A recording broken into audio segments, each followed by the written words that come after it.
আজ খুব ছোট্ট ছোট্ট দুটো কাপড়ের টুকরো আছে, তাই দিয়ে ভাবলাম একটা সুন্দর অর্গানাইজ তৈরি করি, আর সেটাই শেয়ার করছি। প্রথমে আমি একটা অস্ত্রের কাপড় নিয়েছি, তারপরে একটু ফোম সিট নিয়েছি, তারপরে একটা এরকম শাড়ির আঁচলের টুকরো নিয়েছি।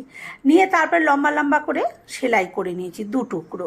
যার যেরম মাপের ইচ্ছা সেরম, আমি এটা কোনো মাপ করিনি, যেটুকু টুকরো ছিল তাই দিয়েই তৈরি করে নিচ্ছি।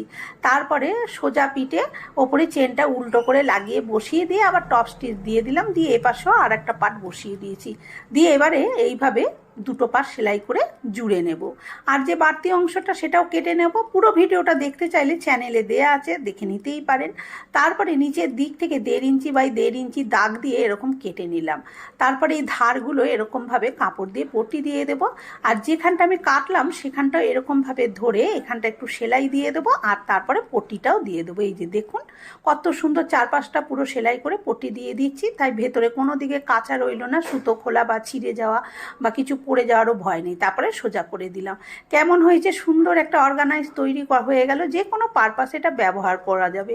ভিডিওটা কেমন লাগলো কমেন্ট করে অবশ্যই জানাবেন।